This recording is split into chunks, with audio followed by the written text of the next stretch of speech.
Hello everyone.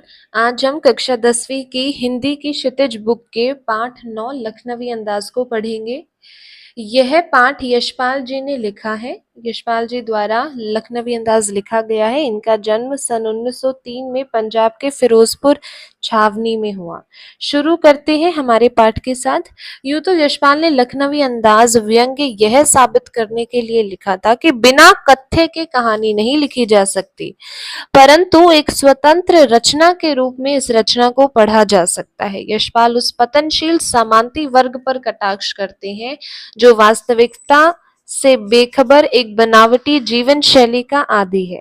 कहना न होगा कि आज के समय में भी ऐसी परजीवी संस्कृति को देखा जा सकता है। शुरू करते हैं पाठ के साथ। मुफस्सिल की पैसेंजर ट्रेन चल पड़ने की उतावली में फुकार रही थी। आराम से सेकंड क्लास में जाने के लिए दाम अधिक लगते हैं।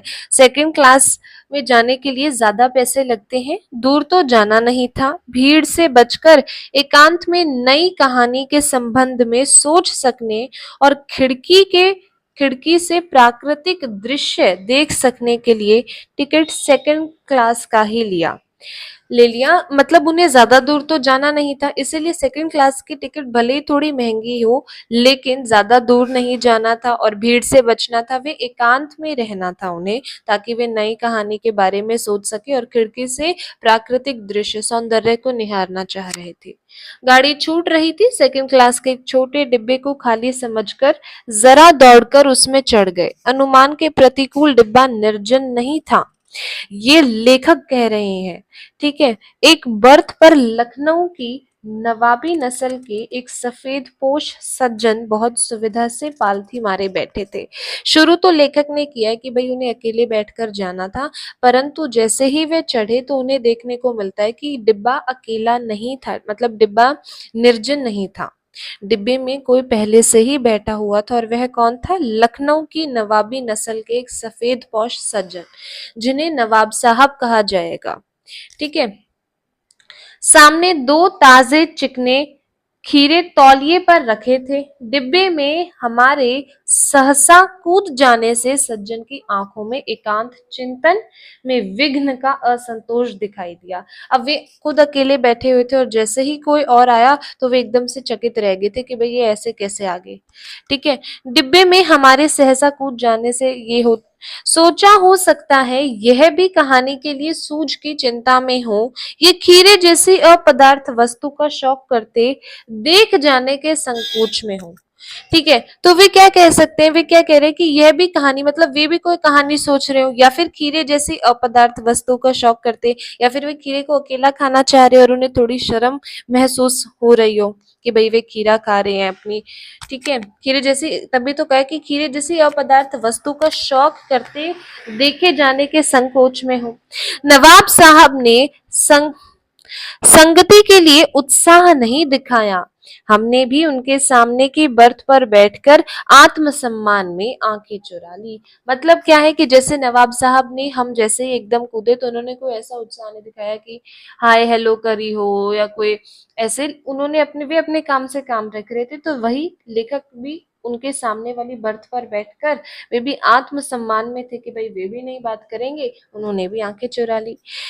थाली बैठे कल्पना करते रहने की पुरानी आदत है। नवाब साहब की असुविधा और संकोच के कारण का अनुमान करने लगे। अब वे थाली बैठे थे तो लेखक सोचने लगे कि आखिरकार नवाब साहब किस असुविधा और संकोच में डूबे हुए हैं। नवाब साहब ने बिल्कुल अकेले यात्रा कर सकने के अनुमान में किफायत के विचार से सेकंड क्लास का टिकट खरीद लिया हो, और अब गवारा न हो कि शहर का कोई सफेद पौश उन्हें मंझले दर्जे में सफर करता देखे। नवाब साहब ने बिल्कुल, उन्होंने सोचा होगा कि वे बिल्कुल अकेले यात्रा करें, ठीक है। ऐसे तभी उन्होंने सेकंड क्लास का टिकट खरीद लिया होगा, ठीक है। कि लेकिन जब उनको दिखा कि भाई सफेद पोश, मतलब कि कोई सफेद, आप कह सकते हैं कि कोई नवाबी आदमी बैठा हुआ है, तो शायद उनके लिए थोड़ा ये अजीब था। अकेले सफर का वक्त काटने के लिए ही खीरे खरीदे होंगे। अब ये ना लेखक अनुमान लगा रहा है कि वो बहुत सारे अनुमान लगाता है। वे कभी कहता है कि शायद वे अकेले यात्रा करना चाह रहे होंगे, शायद वे कहानी की सोच में होंगे, शायद वे खीरे जैसी अपदार्थ वस्तु को अकेले में खाना चाह रहे होंगे, या फिर वे इसलिए वे कहते हैं कि शायद इसीलिए उन्होंने खीरे खरीदे होंगे, और अब किसी सफेदपोश के सामने खीरा कैसे खाएंगे। हम कनखियों से नवाब साहब की ओर देख रहे थे। नवाब साहब कुछ देर गाड़ी की खिड़की से बाहर देखकर स्थिति पर गौर करते रहे। ओह, नवाब साहब ने सहसा हमें संबोधन किया। आदाब अर्ज, जनाब खीरे का शौक फरमाएंगे। अब कुछ देर बाद वे जैसे ही उन्होंने खीरा छोलकर काटकर मतलब तौलिए पे रख लिया था, और वे क्या कह रहे थे कि आदाब अर्ज, जनाब खीरे का शौक फरमाएंगे। नवाब साहब का सहसा भाव परिवर्तन अच्छा नहीं लगा कि भाई एकदम से ऐसे कैसे कह रहे हैं। भाप लिया आप शराफत का गुमान बनाए रखने के लिए हमें भी मामूली लोगों की हरकत में लथेड़ लेना चाहते हैं। जवाब दिया, शुक्रिया, किबला शौक फरमाए। उन्होंने तो मना कर दिया कि भाई हम नहीं। नवाब साहब ने फिर एक पल खिड़की से बाहर देखकर गौर किया और दृढ़ निश्चय से खीरों के नीचे रखा तौलिया झाड़कर सामने बिछा लिया। सीट के नीचे से लौटा उठाकर दोनों खीरों को खिड़की से बाहर धोया, तौलिए से पोंछ लिया, जेब से चाकू निकाला, दोनों खीरों के सिर काटे और उन्हें गोदकर झाग निकाला। फिर खीरों को बहुत एहतियात से छीलकर फाकों को करीने से तौलिए पर सजाते गए। अब उन्होंने सारा प्रक्रिया करी, भाई खीरों को धोया चोला काटा, लेकिन खाए नहीं, तौलिए पर सजाते गए वे खीरों की फाकों को। लखनऊ स्टेशन पर खीरा बेचने वाले खीरे के इस्तेमाल का तरीका जानते हैं। ग्राहक के लिए जीरा मिला नमक और पिसी हुई लाल मिर्च की पुड़िया भी हाजिर कर देते हैं। नवाब साहब ने बहुत करीने से खीरे की फाकों पर जीरा मिला नमक और लाल मिर्च की सुर्खी बुरक दी। अब वे मसाला भी लगा दिया उन्होंने खीरे पे। उनकी प्रत्येक भाव भंगिमा और जबड़ों के सफूरन से स्पष्ट था कि उस प्रक्रिया में उनका मुख खीरे से रसास्वादन की कल्पना से पलावित हो रहा था। हम कनखियों से देखकर सोच रहे थे, मियाँ रईसी बनते हैं, लेकिन लोगों की नजरों से बच सकने के ख्याल में अपनी असलियत पर उतर आए हैं। अब देखो, मैं आपको दोबारा से समझा रही हूँ। उन्होंने खीरे को काटा, मतलब धोया, छोला, काटा और खीरे की फाकों को तौलिए पर सजा दिया, लेकिन खाते नहीं है। उनपे नमक, मसाला, जीरा सब लगा दिया उन्होंने, ठीक है, लेकिन वे तौलिए पर सजाते ही जाते हैं, खाते नहीं है, ठीक है। तभी कह कि उनके प्रत्येक भाव भंगिमा और जबड़ों के सफूरन से स्पष्ट था। ये तो स्पष्ट था कि प्रक्रिया से मुंह खीरे के रसास्वादन की कल्पना से प्लावित हो रहे, मतलब बहुत ज्यादा ही उन्हें खाने की लालसा हो रही है। हम कनखियों से देखकर सोच रहे थे, हम वही कनखियों से देख रहे थे, सोच रहे थे कि मियाँ रईस ही बनते हैं, रईस लोग बन रहे हैं, ठीक है, लेकिन लोगों की नजरों से बच सकने के ख्याल में अपनी असलियत पर उतर आए हैं। नवाब साहब ने फिर एक बार हमारी ओर देख लिया। वल्लाह, शौक कीजिए, लखनऊ का बालम खीरा है। वे फिर कहते हैं लेखक को कि भाई आप शौक फरमाएं, आप खाएं खीरा, लखनऊ का बालम खीरा है। नमक मिर्च छिड़क दिए जाने से ताजे खीरे की पनियाती फाके देखकर पानी मुंह में जरूर आ रहा था, किसके? लेखक के। लेकिन इनकार कर चुके थे, भाई एक बार इनकार कर चुके थे तो अब वो दोबारा खा ले, वे उनके आत्मसम्मान को शोभा नहीं दे रहा था। आत्मसम्मान निभाना ही उचित समझा, उत्तर दिया, शुक्रिया, इस वक्त तलब महसूस नहीं हो रही, मैदा भी जरा कमजोर है, किबला शौक फरमाए। वे कहते हैं कि भाई इस समय मेरे को तलब नहीं महसूस हो रही, मैदा भी जरा कमजोर है, किबला शौक फरमाए, आप खाएं। नवाब साहब ने सतृष्ण आंखों से नमक मिर्च के संयोग से चमकती खीरे की फाकों की ओर देखा, खिड़की के बाहर देखकर दीर्घ निश्वास लिया, खीरे की एक फाक उठाकर होठों तक ले गए, फाक को सूंघा, स्वाद के आनंद से पलके मूंद। अब उन्होंने स्वाद का आनंद लिया, मूंद गई, मुंह में भर आया आए पानी का घूंट गले से उतर गया।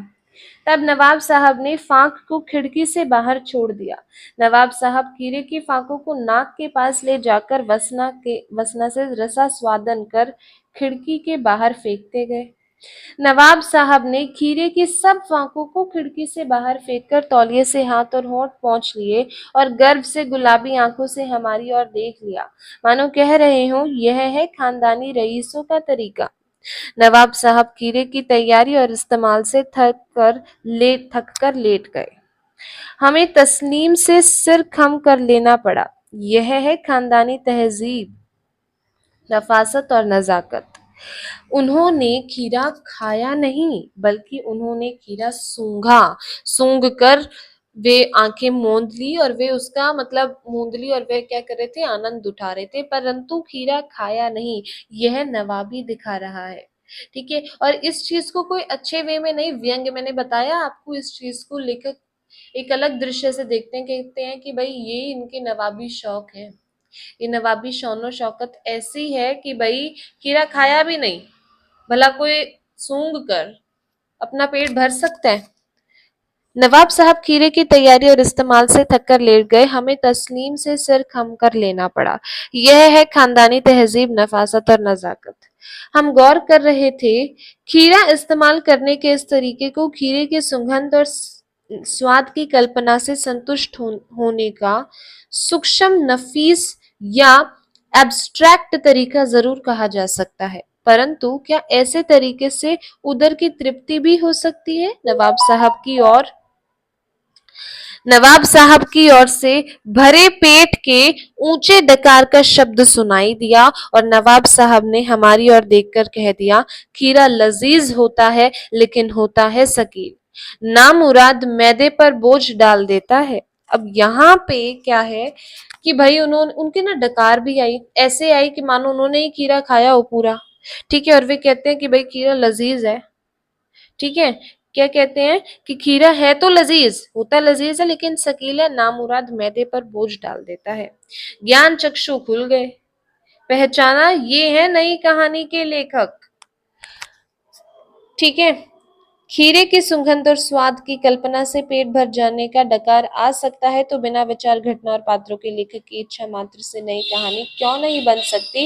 ये लेखक सोचते हैं कि भाई बिना खीरा खाए सिर्फ सूंघ कर अगर पेट भर सकता है, डकार आ सकती है, तो बिना किसी भी विचार के, घटना के या पात्रों के, लेखक की इच्छा से, सिर्फ इच्छा मात्र से नई कहानी क्यों नहीं बन सकती? बन सकती है, ये लेखक कह रहे हैं। और यहाँ पे हमारा पाठ लखनवी अंदाज होता है समाप्त।